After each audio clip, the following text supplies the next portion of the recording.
여러분들과 사랑의 교제를 나누실까요? 사랑합니다. 축복합니다. 기도합니다. 인사하실까요? 다니엘 세일의 특별 새벽 기도에 벌써 두 일회가 끝나는 14번째 날입니다. 승리하고 계시죠? 예, 우리 옆 사람이랑 다시 한번 인사하겠습니다. 끝까지 승리합시다. 끝까지 완주합시다. 이제 슬슬 피곤하고 힘들고 어려운 사람들, 웬만큼 깨어있지 않고서는 실수할 수 있는 사람들, 그래서 요 월요일이 힘들고요, 토요일이 힘들고요, 요 때가 가장 힘들지만 여러분, 이제는 내 힘과 능력으로 새벽을 깨우는 것이 아니라 성령의 능력, 그리고 함께 기도해 주는 기도의 동역자들의 합력이 있어야만 이 어려움을, 이 힘듦을 이겨나갈 수 있음을 기억하여 주시고, 이제부터 더욱더 구역별로, 신도의 벌로, 부서별로 모이고 격려하고 함께 해주시기를 바라고, 성령의 능력으로 끝까지 완주하시는 저와 여러분, 그래서 2024년은 이 특세 우리가 기도하는 것처럼 영안이 열리는 한 해, 모든 묶이고 매였던 것들이 끊기고 풀리는 한 해가 되시기를 주님의 이름으로 간절히 축원합니다.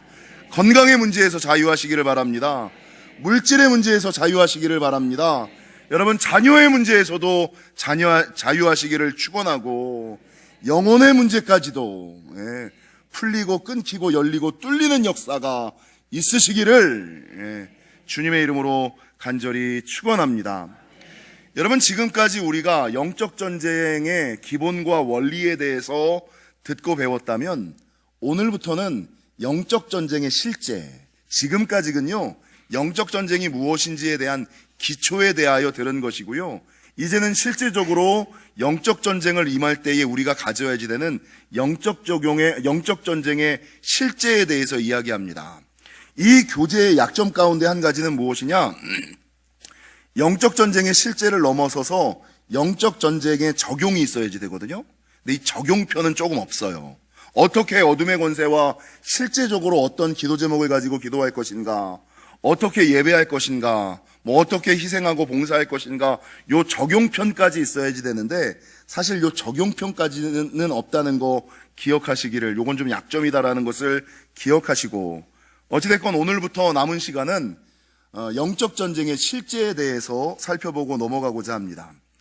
특별히 책을 읽으신 분들은 아시겠습니다만, 기존의 성령 사역자들, 치유 사역자들이 이야기하는 것과 오늘 저자와 정도환 목사가 이야기하는 것이 조금 결이 다른 게 몇 가지가 있어요.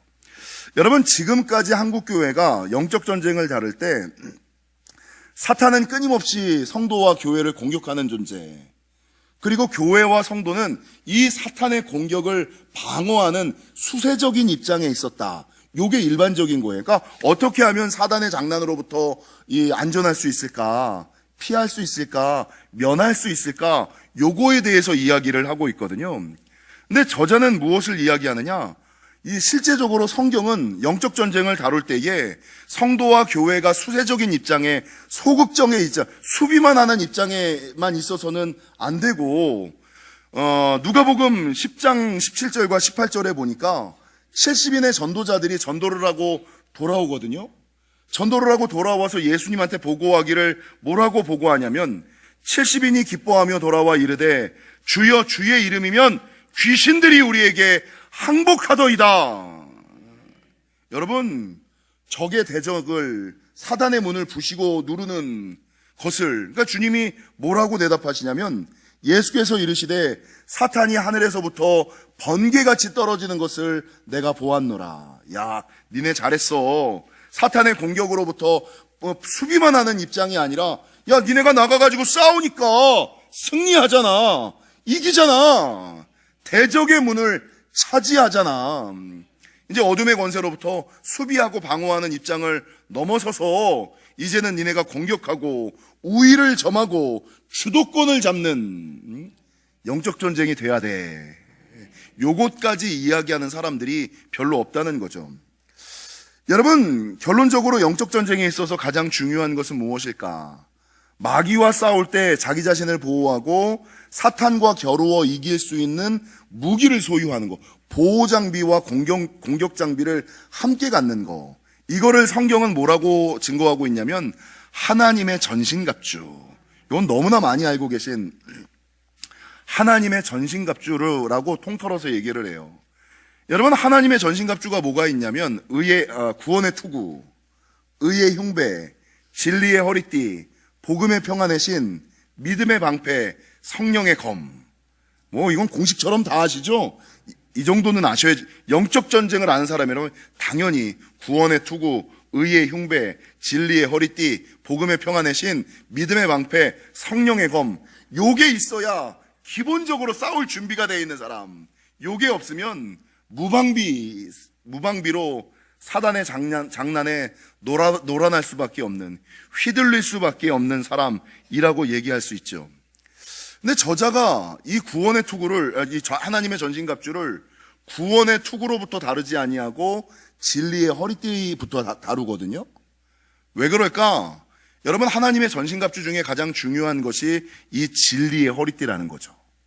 진리의 허리띠가 뭘까? 저자는 두 가지를 얘기해요.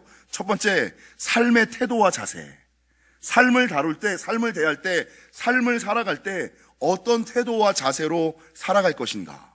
그러니까 여러분, 사람들이 철학이든 인문학을 다룰 때 그 사람이 어떤 세계관을 가지고 있느냐, 그 사람이 어떤 인생관을 가지고 있느냐, 그 사람이 어떤 가치관을 가지고 있느냐에 따라서 세상을 바라보는 것도 달라지고 인생을 살아가는 것도 달라진다. 그러니까 가장 중요한 것은 세계관이고 가치관이고 인생관이다라고 얘기하는 것처럼, 여러분, 성도가 이 땅에서 살아갈 때 가장 중요한 것은 무엇이냐?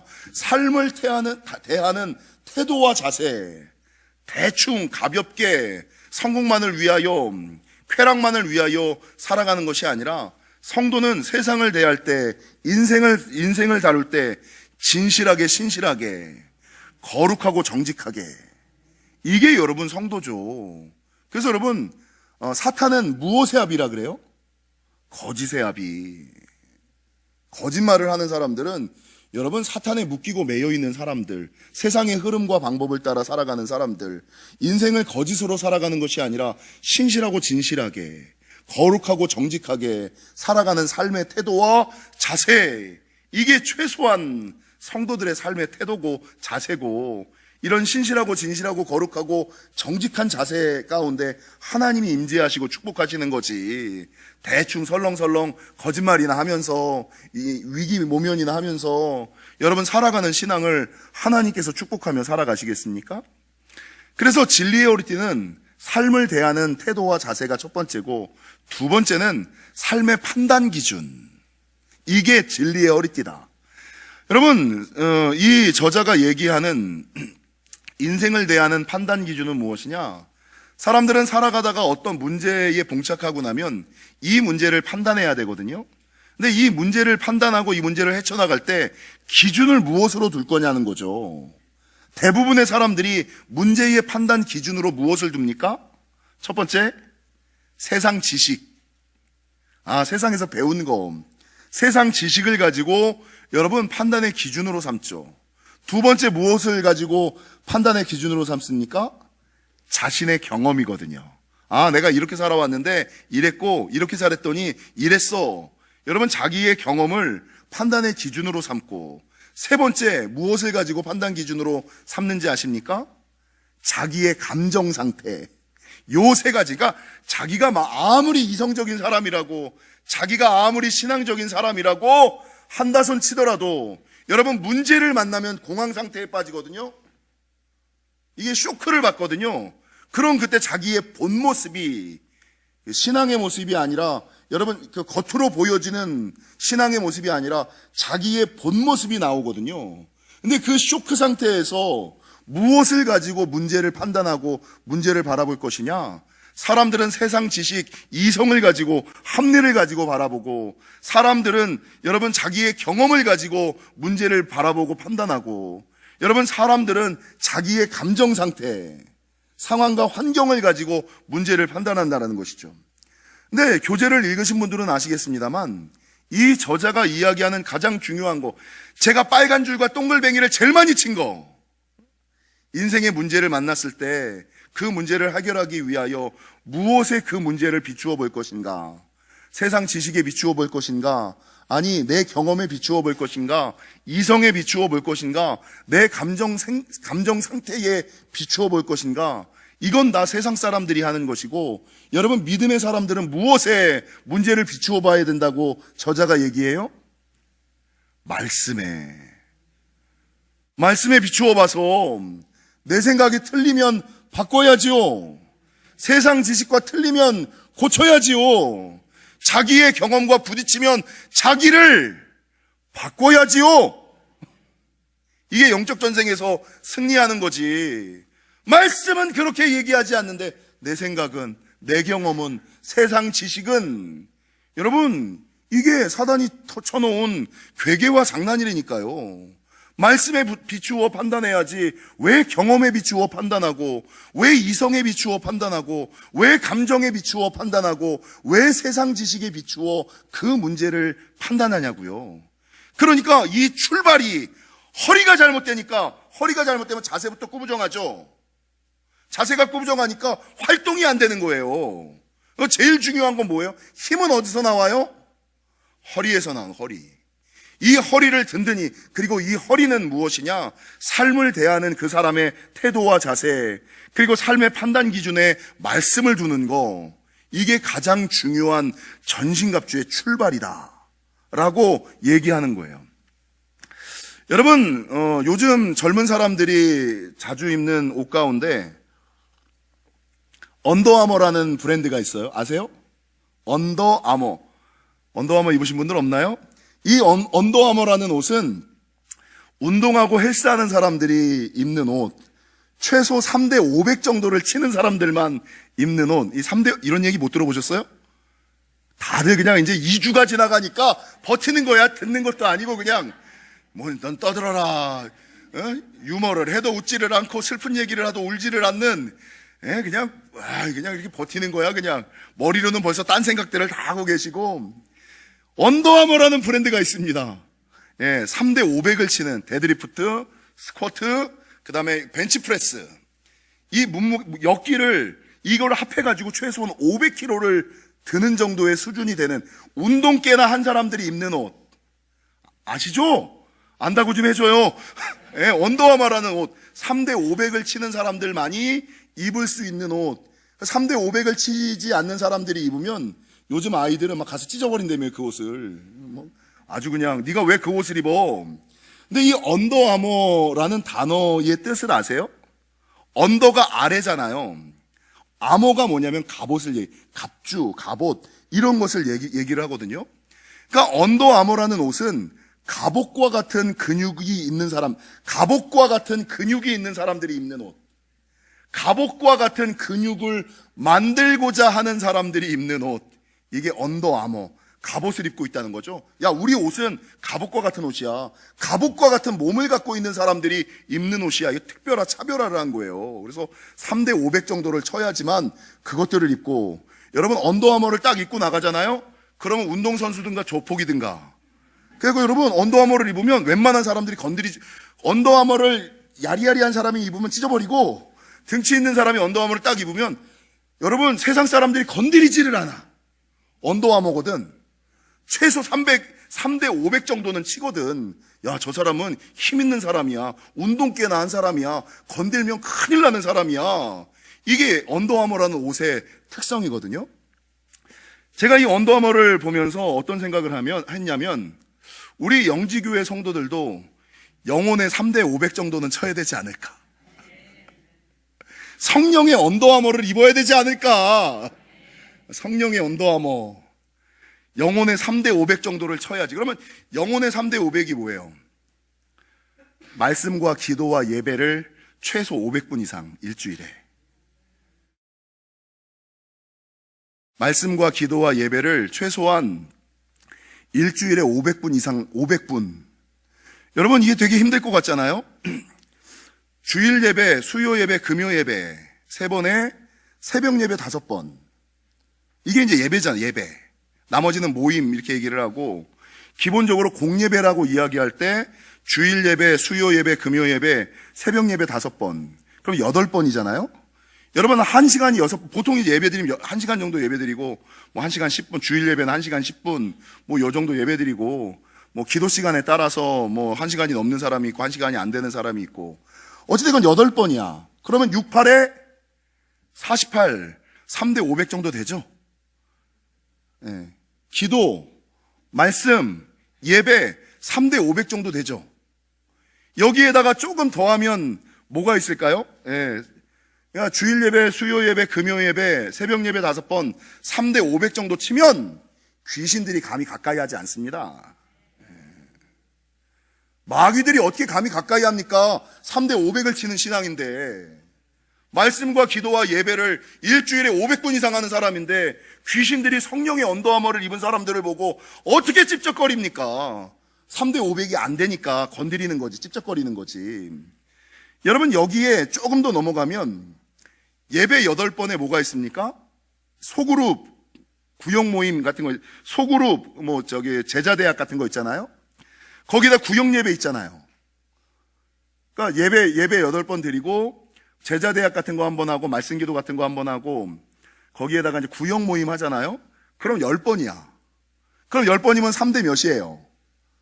3대 600 치는 사람이에요. 신앙의 3대 600. 거기다가 화요일날 전도까지 해. 토요일날 성전미화까지 해. 여러분 성전미화 1시간 이상 안 걸립니다. 성전미화 봉사 나오면 한 30분은 교제하는 거고 30분 청소해요. 보통 1시간 안에 다 끝나요. 40분에서 1시간 안에 다 끝나요. 거기에 화요일날 전도하거나 토요일날 성전미화하면 3대 12 정도 되죠? 그러면 6 곱하기 12 하면 얼마예요? 700이지. 3대 720 치는 신앙이야. 성령의 언더아머를, 하나님의 전신갑주를 충분히 입고 있는, 3대 500, 예배만 잘 드려도 3대 500, 신앙의 3대 500은 예배만 잘 드리면 돼요. 공예배만 드려도 귀신들이 찝쩍거리지 않습니다. 사단들이 가까이 하지, 야, 쟤 건드리면 큰일 나. 야, 쟤 건드리면 오히려 우리가 당해. 이게 3대 500이지. 언더아머도 최소한 3대 500을 치는 사람들만 입는데, 신앙의 3대 500, 성령의 3대 500 정도는 쳐야 귀신들이랑 싸워볼만 하지. 신앙의 3대 500도 치지 않으면서 나는 왜 귀신한테 눌릴까? 왜 나는 귀신과 이기지 못할까? 신앙의 3대 500을 안 치니까. 성령의 3대 500도 안 치니까. 여러분, 귀신과 싸워 이길 턱이 있나? 이길 리가 있나? 사랑하는 성도 여러분, 우리 옆 사람이랑 이렇게 얘기하겠습니다. 신앙의 3대 500을 칩시다. 성령의 언더아머를 입읍시다. 예배만 잘 드립시다. 예배만 잘 드려도 신앙의 3대 500은 된다. 예배만 잘 드려도 신앙의 3대 500은 된다. 거기에 제자대학하고 말씀기도하고 성전미화하고 구역예배하면 여러분 신앙의 3대 700, 신앙의 3대 600 이상은 충분히 됨을 기억하시고, 이 정도는 돼야 내가 영적 전쟁하는 군사지, 훈련되어 있는 사람이지, 신앙의 3대 500이 안 되면 여러분 전쟁에 나가서 장군할 수 없으면 그냥 쫄병하는 겁니다. 그냥 쫄병하고 뒤에서 그냥 이렇게 따라다니는 무리들이지 적군과 싸워 이길 수 있는 신앙이 아님을 기억하시고, 사랑하는 성도 여러분, 오늘 본문 12절은 하나님의 말씀은 살았고 운동력이 있어 좌우의 날선 어떤 검보다도 예리하여 홍과 영과 및 관절과 골수를 찔러 쪼개기까지 하며 또 마음의 생각과 뜻을 감찰하나니, 말씀만이 찌르고 자르고 쪼개고 부실 수 있습니다. 그러니까 여러분이 묶여 있었던 것, 여러분이 매여 있는 건강의 문제, 물질의 문제, 자녀의 문제, 영혼의 문제, 인생의 문제, 학업의 문제, 이거는 무엇으로 끊고 자를 수 있다고요? 말씀으로밖에.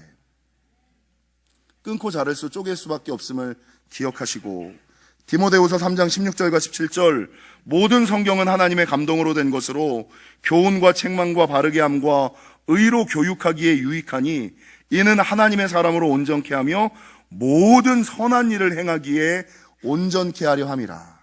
요한계시록 마지막에 사단과 싸워 이길 수 있는 유일한 무기가 두 가지가 있는데, 첫 번째가 예수 그리스도의 보혈, 두 번째가 뭡니까? 말씀.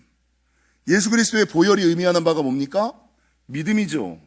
믿음과 말씀 합치면 말씀에 대한 믿음만이 사탄과 싸워 이길 수 있음을 기억하시고, 여러분 감정적으로 신앙생활하지 마시고, 경험적으로 신앙생활하지 마시고, 머리로 신앙생활하지 마시고, 말씀을 삶의 기준으로 말씀 따라 신앙생활하시는 저와 여러분이 되시기를 주님의 이름으로 간절히 축원합니다.